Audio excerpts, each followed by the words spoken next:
Olá pessoal, tudo bem? A gente vai estar falando aí um pouco sobre a história do capitalismo. Bom, mais precisamente em 1304, tem uma pintura lá de um cara muito famoso chamado Giotto, tá? Ele vai fazer uma representação de um período histórico muito importante na história do cristianismo.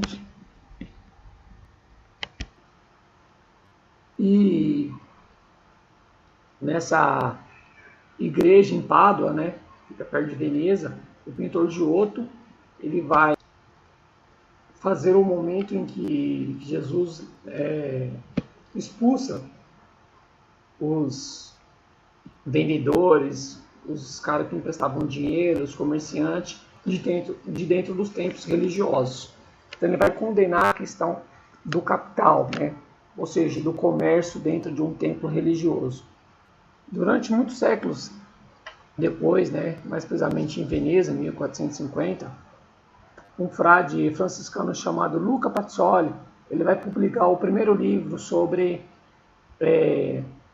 o capitalismo, né, uma ideia sobre a questão do comércio, né, do comércio e dessas atividades econômicas que tanto influenciam a vida das pessoas. Um tipo de contabilidade, ou seja, um livro onde você vai ter ali os lucros, né, toda a questão aritmética, tá, que é uma importante invenção capitalista, se você for ver, porque você vai colocar no papel o que te dá lucro, o que te dá prejuízo, é uma contabilidade, tá, feita aí por esse monge.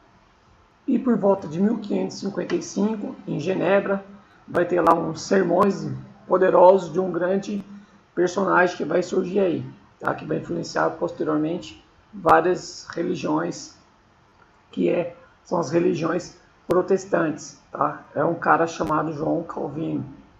Bom, ele vai falar muito bem também em relação à questão da recompensa, tá? Pela fé. Ou seja, se você trabalha muito, se você produz e se você está sendo abençoado no que você faz, né, significa que Deus tem bom grado em você, ok? Então o dinheiro aí já não é visto como algo ruim, mas sim como algo bom.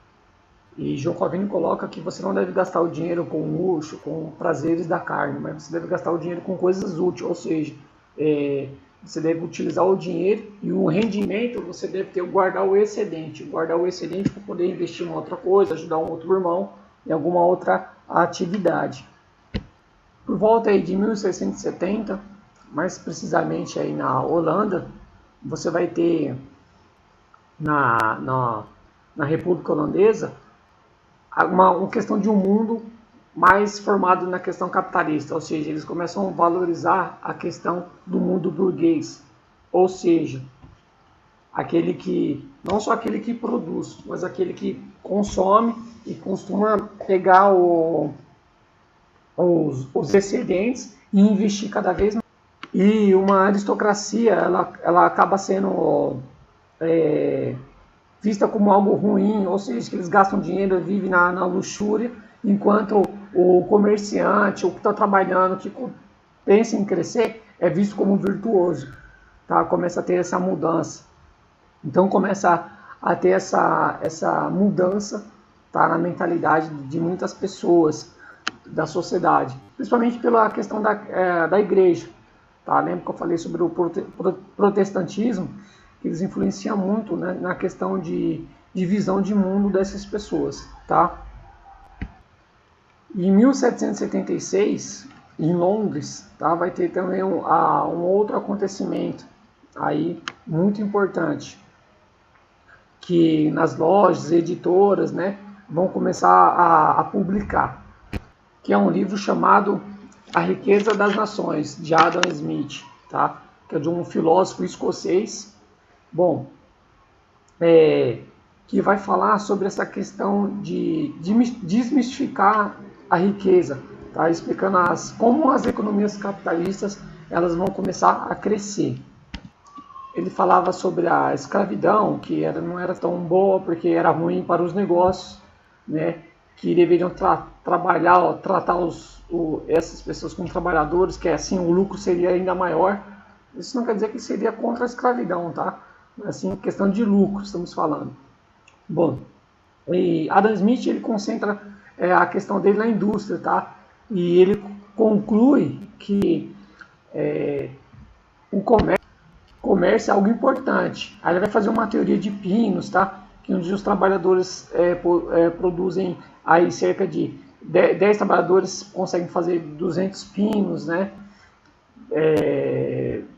E depois faz uma comparação que ao longo do mês, né, ele vai conseguir fazer 48 mil pinos. Então, ele vai fazer já uma ideia de Fordismo ainda que ainda não existe, né, ou seja, uma linha de produção.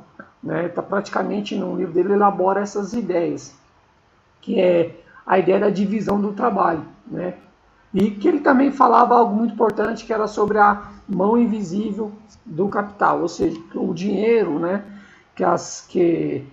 que o mercado ele é formado por uma questão invisível. Que questão invisível é essa? Essa é o próprio meio de produção que tem historicamente, tá? Independentemente do governante ou não, porque as coisas elas vão se transformando com o tempo. E que era importante maximizar o lucro, né? O lucro dos indivíduos. Falando que eles deviam produzir bens, né? E que as pessoas precisam desses bens, elas precisam consumir esses bens cada vez mais. Tá? Bom, e Adam Smith, tá? Ele não fala sobre, por exemplo, a benevolência do talhante ou do cervejeiro, né? A benevolência do talhante ou do cervejeiro, ou do padeiro, que esperamos o nosso jantar. Mas a partir da relação, a partir de sua relação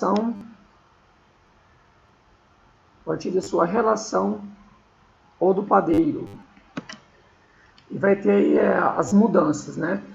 E quem vai se beneficiar muito disso é, como todo mundo conhece, a Inglaterra, tá? Bom, porque no seu território vai ter várias construções, vai ter um desenvolvimento muito grande, a questão da construção naval muito pesada, a questão do carvão, né? Então a Inglaterra aí ela vai se tornar uma classe rica capitalista. Então ela vai dominar muito a questão industrial, né? Tudo vai estar em volta dela. Os comerciantes, eles são recentes, né? Uma nova classe rica que está vindo, ok? Então que são aquelas pessoas que triunfaram, né? Que cresceram muito. Mas muitos ainda, né, existe ainda também uma classe rica, né, que também não está um pouco furiosa, né, com essa questão de desenvolvimento também desenfreado, ok? Uma classe que fica ruim, por exemplo, que ele fala sobre os privilégios que essas pessoas têm e da exploração que ele tem contra as pessoas, por exemplo, com a exploração capitalista, a exploração da vida humana, né, de crianças, de velhos, né. Bom, aí tem algumas pessoas que condenam, né, essas atividades, tá? Por exemplo, era uma cidade de tijolo, né, que tinha tetos vermelhos, por tanta cinza de fumaça, né, cinzas que eram mandadas, que caíam depois e que cobriam a cidade, né, deixando as pessoas com uma saúde debilitada, né, e as pessoas ficavam com o rosto pintado, né, sujo, de tanto trabalho. E um dos caras que condena isso é o Dix, né, que fala sobre a produção e a exploração das pessoas. Bom, depois vai aparecer aí alguns reformadores, como John Ruskin, em 1860, que ele vai falar um pouco que produz, né, que fala sobre as pessoas que estão sendo arruinadas, pessoas que estão sendo desprezadas, né, pela questão capitalista, pela questão da produção, né, e que essas pessoas são deixadas de lado cada vez mais, e que eles gastavam com coisas supérfluas, né, ao invés de coisas importantes para o homem, né, que faziam sentido para as pessoas. Bom, aí uma vista de Berlim, tá, de 1963, uma imagem da oriental da Alemanha comunista, ok? Ele lança, do lado socialista, ele lança um ambicioso plano, né, que falava sobre New Economic Systems, ou chamado de NOS. Ele visa resolver vários problemas para os alemães orientais, né, como, por exemplo, as principais falhas do capitalismo. Por exemplo, vai garantir aos trabalhadores boas condições de trabalho, né, de expansão, vai suprir problemas habitacionais, e ele vai concentrar a questão da produção, tá? E também ele falava que ele não iria se concentrar nas ninharias capitalistas, né? Por exemplo, vou usar um jeans azul, escutar uma banda de rock, poder ver televisão, né? Ou seja, uma coisa vazia. Mas as falhas do comunismo, né, elas se tornam muito fatal. E tem aí uma revolta de vários setores da sociedade. Começa aí com a questão do café, né, a disponibilidade do café. Vários alemães orientais, eles adoram beber café, né? E teve uma grande aumento nos preços global da questão do café, que levou a um problema, tá, no fornecimento do café, dificultando assim a importação de café. Bom, aí o que eles fazem? Eles misturam café com café mit, né, que é uma mistura de café com um produto de enchimento, né, que é para cobrir a outra metade, né, que é 49% de metade de outro produto. Só que eles não aceitam muito, né, que eles ficam meio achando ruim com essa mistura, né, que é um tipo de chicória, centeio de beterraba, que é essa mistura. Bom, isso debela, tá, uma situação, um movimento que vai contra esse comunismo. E aí o Estado coloca a polícia em ação, né, para debelar essas greves pessoal.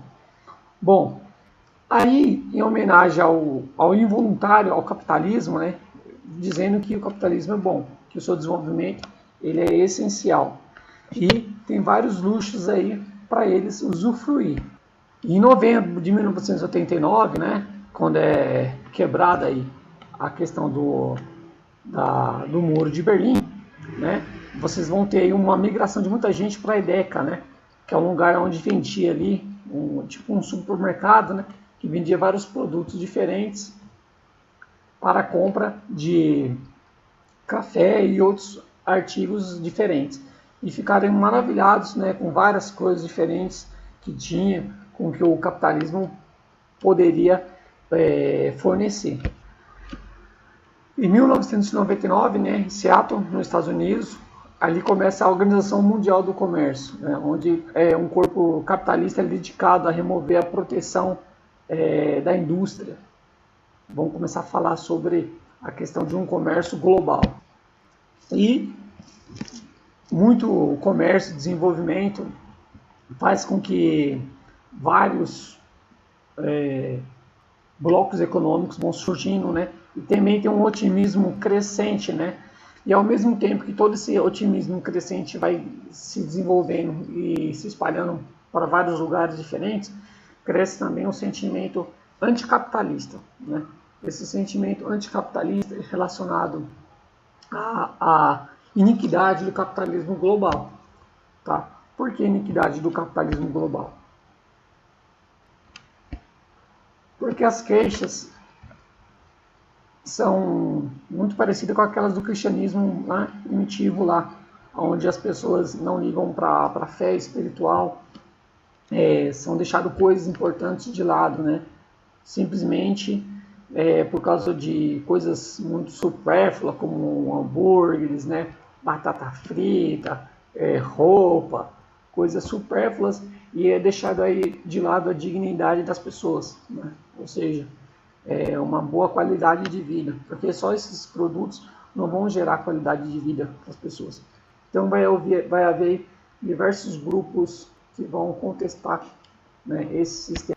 E por sua vez o Estado globalista, né, e neoliberal vai usar aí as forças, a Guarda Nacional, né, para impedir protesto, impedir que pessoas se voltem contra esse sistema, que é um sistema que realmente dá muito lucro, né, e que beneficia uma classe privilegiada da população. E hoje a gente vê que tem grandes indústrias, né, na China, da Apple, que você vai ter grandes corporações que vão ganhar muito dinheiro, ter muito lucro na custa de vários trabalhadores que às vezes vão ser até muitas vezes mal remunerados, né? Bom, e essa questão leva a algumas perguntas, né? O capitalismo é incrivelmente muito produtivo, né? Muito produtivo para fazer diversas coisas no mundo, mas ele não consegue acabar o quê? Com a degradação humana, com as perversidades que acontecem contra as pessoas, ok? Então essas inclinações, né, elas ignoram os grandes problemas sociais do mundo, não dando espaço para algumas mudanças, né? Então, ao mesmo tempo que algumas pessoas vão se desenvolvendo, vão crescendo, algumas a riqueza vão sendo acumulada, principalmente por empresas, tá? Grande parte das pessoas elas não vão conseguir. Grande parte, que eu digo, a maioria, né? Elas vão ficar de fora da fatia do bolo, ok? Bom, é isso aí, pessoal. Espero que vocês tenham entendido a questão do capitalismo, do seu desenvolvimento, aí, um pouco da questão histórica, tudo bem? Bom, até a próxima aula e bons estudos!